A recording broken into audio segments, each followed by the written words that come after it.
कृपा बिना न हिले एक भी लेते श्वास तेरी कृपा से तन बखान क्या करूं मैं लाखों के ढेर का चपटी बहुत में खजाना कुबेर का हे गंगाधर मुक्ति द्वार ओंकार भोले ओंकार आयु शांति शंभुकार।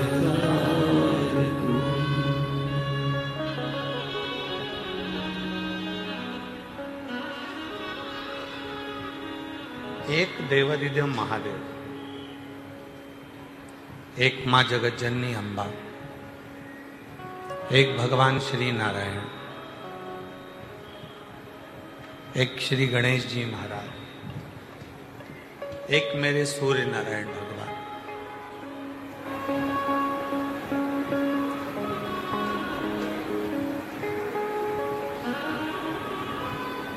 जिस समय पर संसार का मनुष्य जब बंधनों में फंसता है,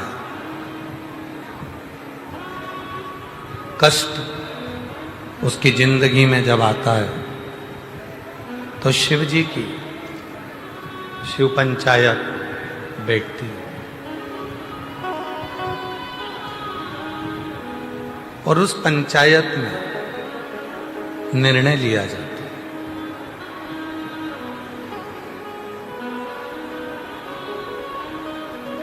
क्या निर्णय लिया जाता है कि इसने अपनी जिंदगी में शिव की साधना कितनी की।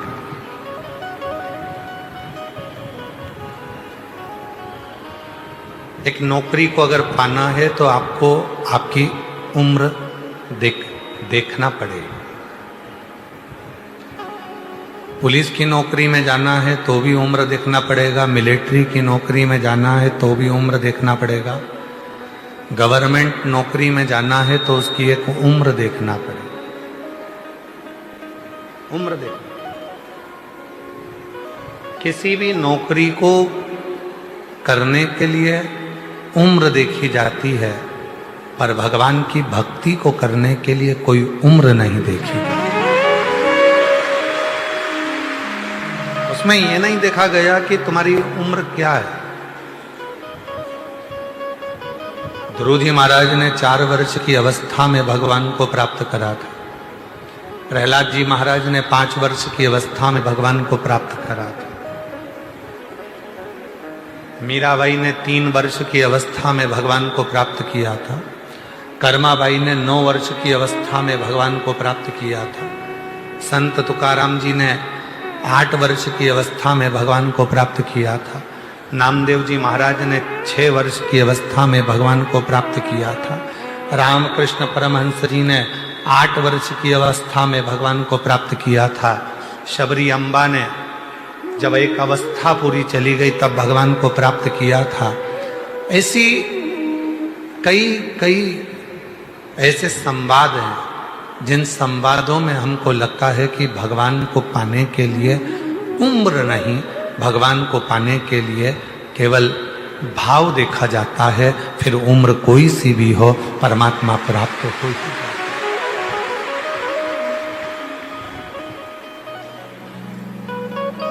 शिव पंचायत में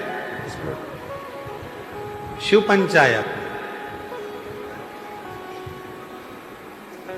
पंचायत के अंतर्गत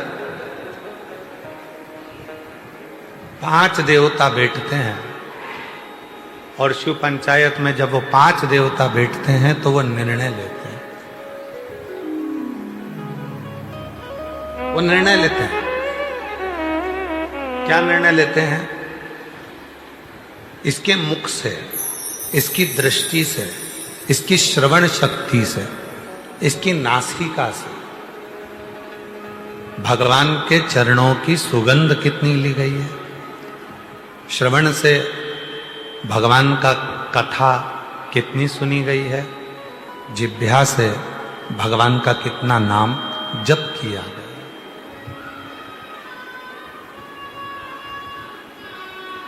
कितना जप, कितना सुंदर कहा है शिव पुराण के अंदर।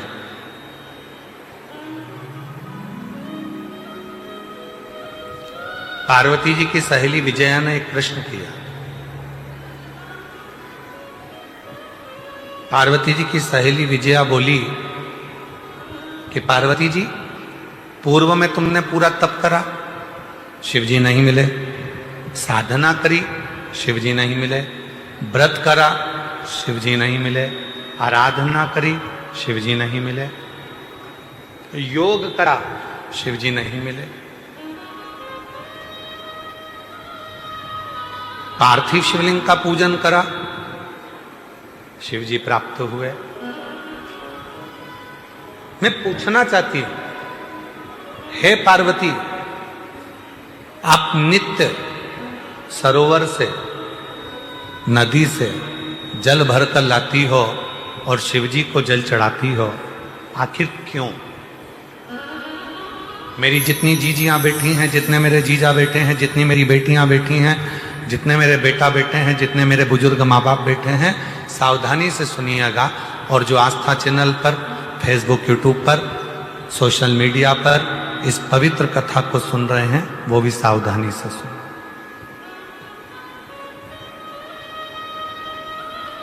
दो समय का किया गया भजन हमें नरक में नहीं पड़ने देता। एक, जिस समय पर अपने कुल में किसी को बच्चा हो रहा हो, बच्चा जन्म ले ले और उसकी नाल कटे, उस नाल कटने के समय पर जो भजन किया जाता है, नाल कटने के पहले, बच्चा जन्म लिया, नाल कटने के पहले जो भगवान का एक बार भी अगर नाम ले लिया तो समझ लेना कि जिंदगी में दूसरा जन्म नहीं हो सकता। भगवान का भजन। दूसरा, शिव महापुराण की कथा दूसरा समय देती है जो मां जगत जननी जगदम्बा पार्वती जी ने बताया।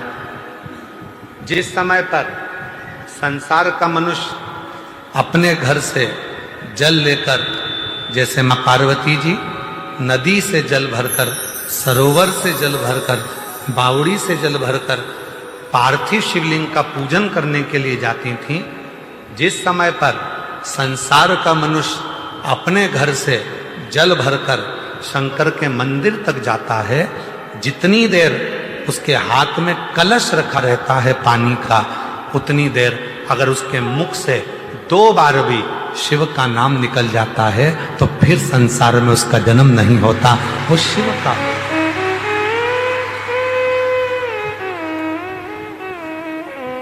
अब आपको और हमको इतना स्मरण नहीं है, डॉक्टर बताएगा नहीं कि बच्चे ने जन्म ले लिया है, नाल कटने वाली है, तो हम वो भजन नहीं कर पाएंगे।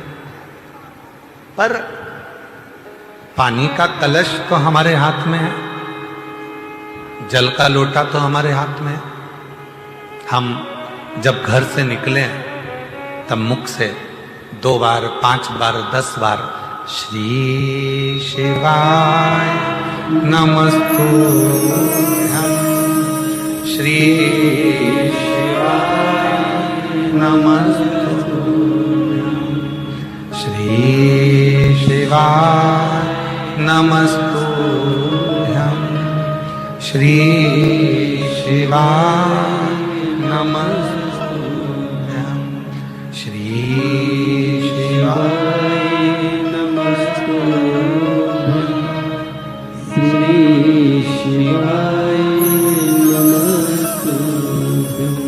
हम कम से कम 2 बार, 5 बार, 3 बार, 4 बार, 1 बार शिव का नाम तो ले सकते।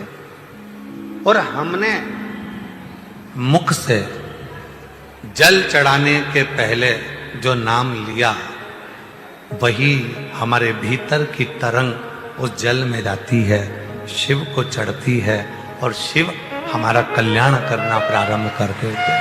हमारा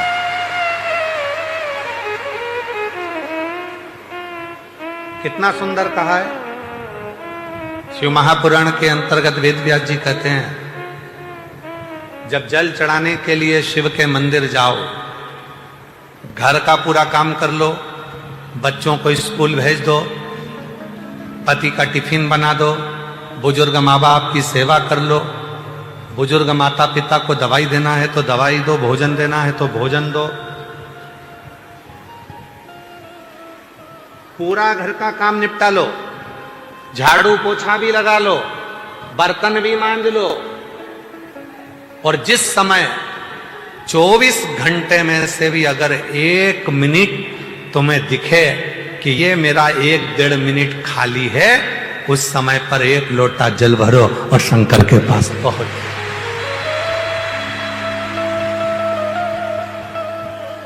झगड़ा कर कर नहीं। बच्चे रो रहे हैं और तुम शिव जी के मंदिर में बैठे हो, शिव स्वीकार नहीं करेगा। पति आवाज लगा रहा है कोई काम के लिए और तुम शंकर के मंदिर में बैठे हो, स्वीकार नहीं। घर के बुजुर्ग माँ बाप दवाई के लिए घर पर बैठे हैं और तुम शिव के मंदिर में बैठे हो, स्वीकार नहीं हो। ये स्वीकार।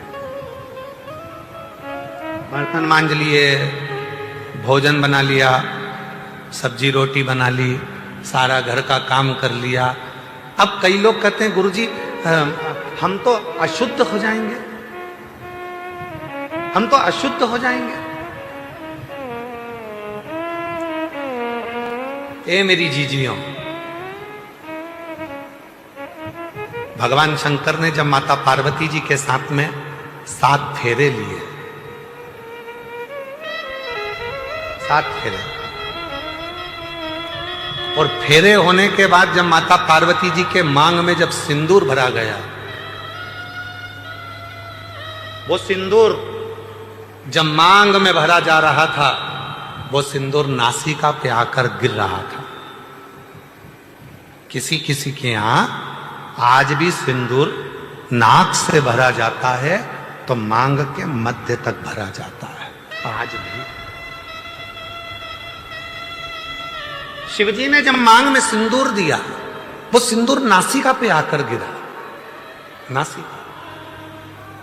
और जब नासिका पर आकर गिरा, तब देव अधिदेव महादेव ने कह दिया, सुनो पार्वती, आज मैं संसार की प्रत्येक नारी को एक वर देता हूं कि नारी चाहे छोटे से बच्चे के कपड़े धो ले, नारी चाहे अपने घर के बुजुर्ग के कपड़े धो ले, नारी चाहे झूठे बर्तन मांज ले, नारी चाहे अपने पति के झूठे बर्तन मांज ले, कपड़े धो ले, सारा काम कर ले, उसके बाद भी नारी अगर एक क्षण के लिए मेरे मंदिर तक आ रही है तो वो कभी अशुद्ध नहीं हो सकती, वो शुद्ध की शुद्ध ही है,